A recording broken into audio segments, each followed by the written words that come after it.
The Trump administration is dealt another setback in court. A federal judge is blocking the deportation of hundreds of children back home to Guatemala. And the early morning hours on Sunday, the Trump administration loaded planes with children who had arrived in the U.S. unaccompanied and are believed to not have a parent here. At least one flight was already en route to Guatemala when the judge ordered it to turn around. It's Ken Harbaugh with the Midas Touch Network. For anyone who ever believed that Trump's immigration crackdown was really about deporting the worst of the worst, just think about these planes full of terrified kids being sent back to a part of the world they fled because they were scared. I don't care if they are here illegally, they are kids. And the Trump administration's application of the law has become so capricious, so cruel, that I'm no longer convinced that fidelity to the law, especially unjust ones like this, is a virtue. So think about these kids and the way that we as a country are treating them. This is not who we want to be. Listen to the story of just one of them. Let me just read you the background of one of the plaintiffs in this case, a 10-year-old Indigenous girl identified only by the initials LGML. She speaks a rare language. She's detained at a children's shelter in Texas. Her mother is deceased, and she suffered abuse and neglect from other caregivers. And our government was about to put her on a plane and ship her off to a completely different country. This is who the Trump administration wants you to believe are the worst of the worst. I have been waiting for America's churches to rise to the challenge of resisting this administration. I know it can be frustrating. Too often, the face of America's faith community is MAGA evangelicals who thunder from their pulpits without ever truly understanding Christianity's actual message. The fact is, though Trump won a supermajority of evangelical voters, they do not represent the majority of Christians in this country. There is a movement now, an organized resistance led by faith leaders to resist the Trump regime's immigration policies. 5,000 churches have joined that cause, and their number is growing. I spoke with the organizer of the movement, Pastor Doug Pagitt, about what is being done by these churches to prepare for what is sure to be even greater brutality from the Trump administration. Here's our conversation. Welcome to the Ken Harbaugh Show. My guest today is Doug Pagitt, a pastor, author, activist, and the founder of Vote Common Good, where he works to inspire faith communities to engage in politics with compassion, justice, and love for one's neighbor, challenging toxic religion while promoting a hopeful vision for American democracy. Doug, welcome to the show. Ken, such a privilege to be with you. I would love to get into this recent effort that you have launched because to me, it feels like such a long time coming. And you and I have talked about this in the past, but what seems like the wholesale co-option of the American evangelical community by MAGA and Trump. And there are so many of us asking, where are the faith leaders? And they're out there. And you're one of them, and there is pushback. Can you give us some hope, some encouragement, and tell us about the 5,000 fellow churches that you are pulling together to resist? Yeah, look, our work at Vote Common Good is really targeting faith voters, especially white evangelical and white Catholic voters who know that Donald Trump doesn't fit with their sense of America and certainly not their sense of their faith. But a lot of those people are reflexive Republican voters. You know, it's just a lot of people end up going to church and end up coming out a Republican, and they can't even always explain why that happened. It's just an identity package that they end up in. But there are so many issues for which how Donald Trump and how MAGA and even Republicans talk about the world, it doesn't feel good to these faith voters. Enough to make many of them leave the Republican Party, stay away from MAGA, not vote for Trump. By the way, even though Donald Trump won with more voters across more demographics in 2024 than he received in 2020 or even 2016, he was losing faith voters. He was just picking up in so many other places. And that's, frankly, that's a little good news, right? There's not enough that have moved, but a lot of faith voters don't feel like they can stay connected with this. And immigration is one of the big issues. And the way immigrants are treated is the center of that. So we know that people stepped away from Republicans and from MAGA and from Trump over kids in cages. And now they're doing it over Alligator Alcatraz and other facilities that are being built with the sheer intention to intimidate and be cruel. So we know that this is an issue that a lot of people will stand up around and say something about, because faith communities care about immigrants. Frankly, it's the kind of the backbone of the immigrant experience in the United States. Faith organizations, faith churches, faith people have just spent a lot of their time and set a lot of their identity around that. So we knew that this would be an issue that people would want to say something about. So we tried to give them a chance to do it.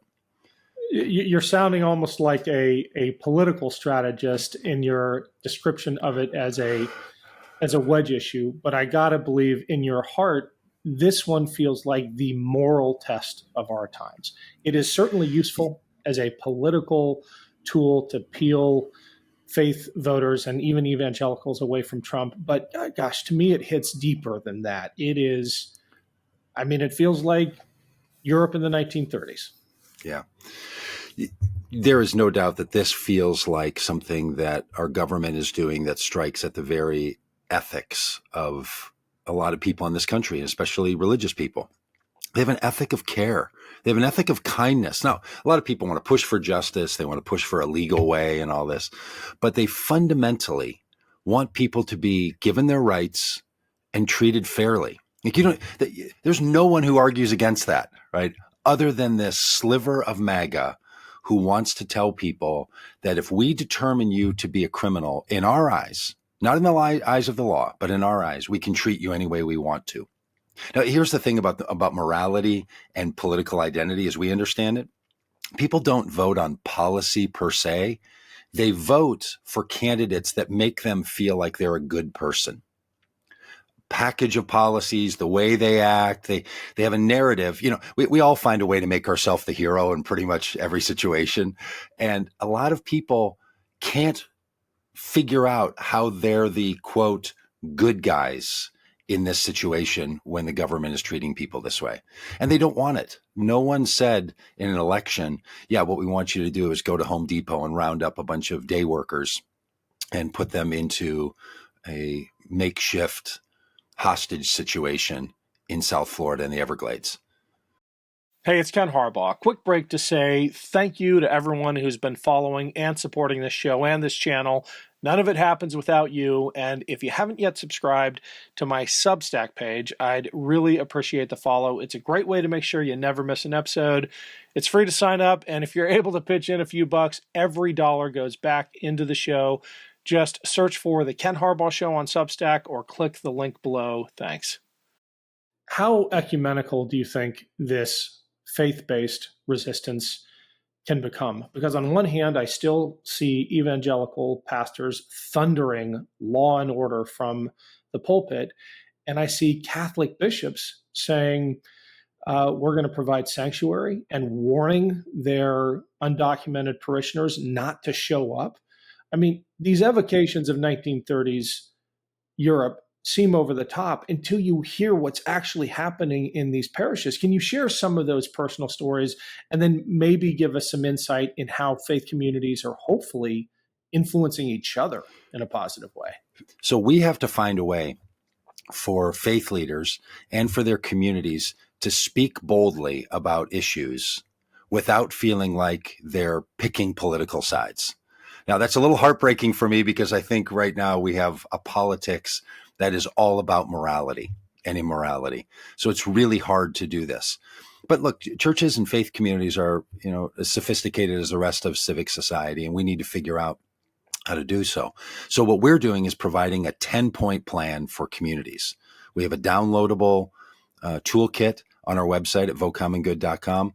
And it's a place that describes what faith communities can do. And it really runs along a spectrum from things that you already mentioned where leaders can talk to their immigrant communities. They can also put material in their churches that give people instructions about what their rights are and what ICE is allowed to do and not allowed to do.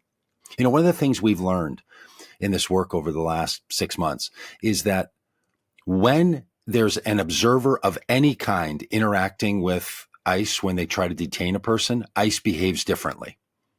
When it's a white person who's observing, they behave even more differently.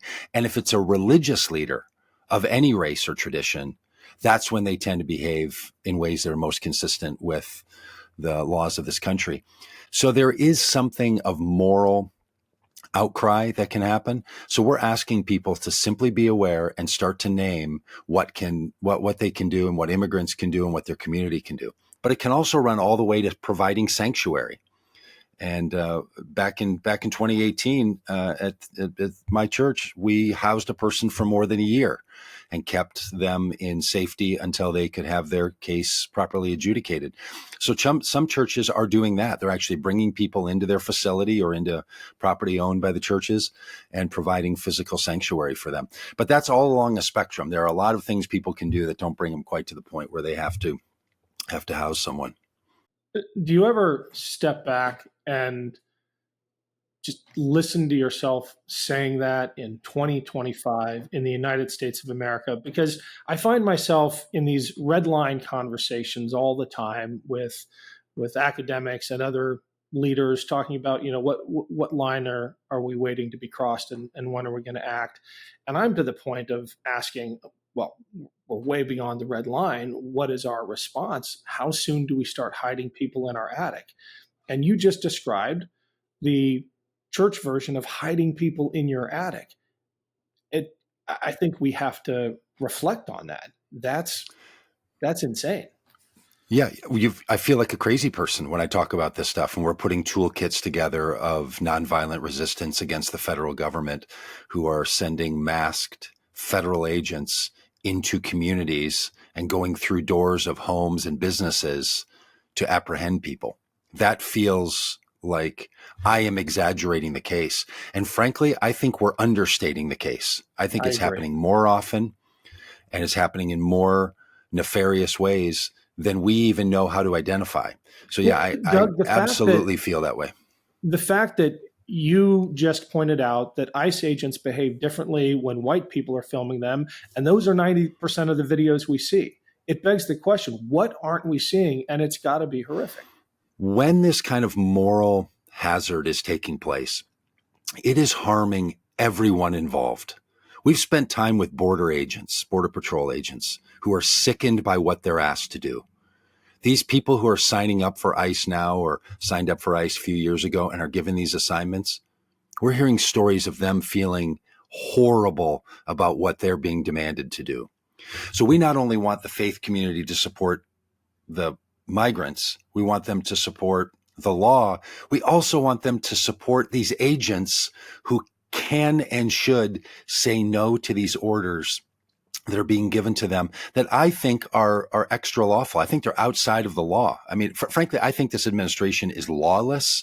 Like they're outlaws. They don't even care what the law is. They don't think they're breaking the law. They are unconcerned with the law. But there are thousands of evangelical churches that are on the other side on this issue and many other issues. The problem is they don't speak up. They don't say anything. Now, that's what gets scary when you start to think about other times when Western societies have dealt with the kinds of oppressions that we've seen and watched the church wilt away, or even worse, become a spokesperson for a regime that is harming its own citizens and other people in the world. So this is really a call for people to say something and to stand up. Not everybody has to go all the way to sanctuary, but they can do one thing more than they did yesterday. And we think that that's a pretty good way to think about how you can incrementalize yourself into this kind of social action. Well, I'm inspired by what you're doing, Doug. We'll have to end it there. Where can people find out more about your organization and this network of resisting churches? Yeah, thanks. All of our information is at votecommongood.com. And I'll say to anybody who's a part of a church, don't wait for your leaders. Take a look at the toolkit, download some things, bring it to your leaders. We have to have a grassroots movement inside the faith communities and not wait for pastors and bishops and leaders to be the ones who are going to tell the congregants what to do. This is a time for the people of these churches to rise up and say, these are our churches, and we need to call our leaders to action. That's right. Well, that's the church, wherever two or more are gathered in my name. Thanks, Doug. We'll put the link below. Thanks so much.